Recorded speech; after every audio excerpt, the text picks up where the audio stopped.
তো hello guys, welcome back to Ripon Mondal blogs. আর আজকের ব্লগে তোমাদের সবাইকে স্বাগতম জানাচ্ছি। ব্লগটা অনেক লেট করে স্টার্ট করলাম, তার কারণ হচ্ছে কাজে ব্যস্ত ছিলাম, ঠিক আছে। তো যাই হোক, এখন আমি আছি সল্টলেকে। আর এই যে আকাশটা কত সুন্দর দেখাচ্ছে, রোদ্দুরটা এখান থেকে স্পষ্ট উঠছে কিনা আমি জানি না ক্যামেরায়, ঠিক আছে, কিন্তু বাস্তবে অনেকটা সুন্দর লাগছে আকাশটা। আর এখন বুকিং নেই আপাতত, তো বসে আছি বা গাড়ি নিয়ে, ঠিক আছে। আর বুকিংই পাচ্ছি না, কিছুই পাচ্ছি না। বাবি নুবস আছে সিটি সেন্টারে, আর ফিরোজ আর তোমার সুদীপ বুকিং মেরেই চলেছে, ঠিক আছে। সবার লাস্টে আমি বেরিয়েছি, আর সবার চাইতে কম আর্নিং আমিই করেছি, আবার সবার চাইতে লেটেও আমি বাড়ি যাব, ঠিক আছে। এখন দেখি বুকিং কখন পাই, কোন দিকে বা যাই, সেটারই অপেক্ষায় আছে। একটা বুকিং মিস করে ফেললাম, সেটা হলো তোমার এখান থেকে আইটিসি রয়্যাল বেঙ্গল ছিল, ঠিক আছে। ধরতে পারলে না, ইচ্ছা করে ধরিনি, 180 টাকা দিচ্ছিল, ঠিক আছে। পরে দেখছি যে বসে আছি, তো ওর চাইতে ওই বুকিংটা ধরলে হয়তো লাভ ছিল, এরকমই মনে হচ্ছে, ঠিক আছে। এখন দেখা যাক কী হয়। এই মুহূর্তে একটা বুকিং নিয়ে আমি সিটি সেন্টারে চলে এলাম, সল্টলেক সিটি সেন্টার মেট্রো।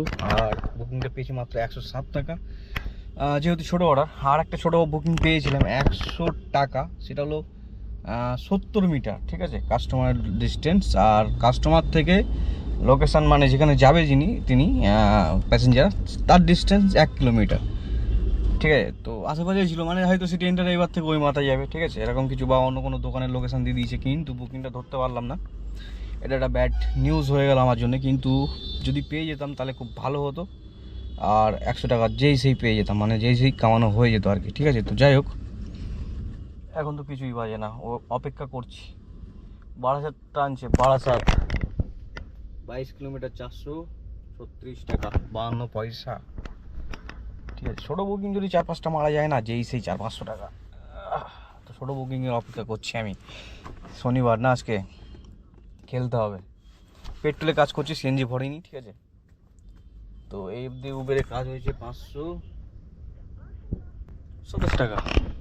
আমি এই মুহূর্তে আছি এয়ারপোর্টে, আর ঘড়িতে সময় আছে রাত 9টা বেজে 50 মিনিট। তো এয়ারপোর্টে আছি, এক্ষুনি একটা প্যাসেঞ্জার নিয়ে এয়ারপোর্টে এলাম। তো আমি পার্কিংয়ে ঢুকে গেছি, বুকিং ভক্কম দিচ্ছে। তো পছন্দের বুকিং 2-4টা হিট মারলাম, ধরলো না, ঠিক আছে। তো অপেক্ষায় আছি কখন ধরে, আগের দিনের মতো ফেসে যেতে হবে না তো, সেটাই ভাবছি, ঠিক আছে। দেখা যাক কী হয় আজকে। ভাগ্যে যেন ওরকম কিছু না ঘটে, ভালো কিছু ঘটে, তাই না। এয়ারপোর্ট পার্কিংটা এই। তো গাইস, ফাইনালি ঘড়িতে বেজে গেছে রাত 12টা, আর আমি চলে এসেছি সেক্টর 5-এ, কিন্তু কোনো বুকিং পাইনি বা পাচ্ছি না। একটা দুটো বাজছে, যা তা সব হচ্ছে আউট অফ এরিয়া, মানে যেখানে গেলে রিটার্ন পাওয়া যাবে না সেরকম জায়গায়। আমি চাইছিলাম এখন একটা দুটো ছোটো বুকিং, ঠিক আছে, একটা দুটো ছোটো বুকিং মারতে পারলে লাভ হতো, কিন্তু ভুলের মধ্যে ভুল এটা হয়ে গেছে যে আমি নিউ টাউনে এসেছি। আমি যদি সল্টলেকের মধ্যে থাকতাম, সিটি সেন্টারের আশেপাশে, তো ওখানে দিচ্ছিলো ছোটো বুকিং, তো ওখানে থাকলে না এতক্ষণে অনেকগুলো বুকিং মারা হয়ে যেত। তো কী আর করার, কিছু করার নেই। তো ভাবছি রিটার্ন চলে যাই, দিয়ে তোমার হচ্ছে মানে ঘরে চলে যাই, গাড়িটা রেখে ঘরে চলে যাই, সিএনজি লাইন দাঁড় করিয়ে দিই, কাল সকালে সিএনজি ভরি। আর কালকে একটু ছুটি করবো ভাবছি, অনেক দিন ছুটি করিনি, ঠিক আছে। কাজ করেই যাচ্ছি, টাকা দেখতে পাচ্ছি না, ঠিক আছে। তার কারণ সিএনজি লাইন 4-5 ঘন্টা চলে যাচ্ছে, তাও একদিন সিএনজি ভরছি, দুদিন করে ভরছি না। তারপরেও সেই, মানে যেদিন সবই থাকছে সেদিন কাজ থাকছে না, যেদিন কাজ থাকছে সেদিন সবই থাকছে না। এখন আমার কাছে সব কিছু আছে, এখন বুকিং নেই, ঠিক আছে। তো আজকে শনিবার, এমনি অনেক রাত হয়ে গেছে, আর আকাশটা দেখো কত সান্নাটা হয়ে গেছে পুরো। এই জায়গায় বিকেলবেলা টাইমে গিজগিজ করে, সকালবেলায় লোক গিজগিজ করে, এখন যখন মানব শূন্য।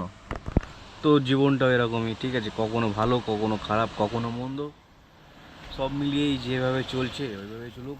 আজকে আমার থাম্বনেলটা আমি কিভাবে দিই, থাম্বনেলের জন্য একটা ফটো লাগবে। এখান থেকে গাড়িটা আসবে না, বাইরে হাওয়া দিচ্ছে হালকা করে, ভাবলাম বৃষ্টি হবে, ঠিক আছে, হালকা পড়ে পড়ে, স্পষ্ট বোঝা যাচ্ছে না জানি না, এই যে ফোঁটা পড়ে আছে। তো ভাবলাম যে হালকা হয়তো বৃষ্টি হবে, কিন্তু কিছুই হলো না। তো কালকে যদি ছুটি করি, আর যদি মানে সিএনজিটি আজকে সকালেই মানে সিএনজিটা সকাল সকাল যদি ভরে নিতে পারি তো দেখি কালকে একটু ঘুরতে যাবো বাইক নিয়ে, হয়তো একটা মোটো ব্লগ হতে পারে, দেখা যাক।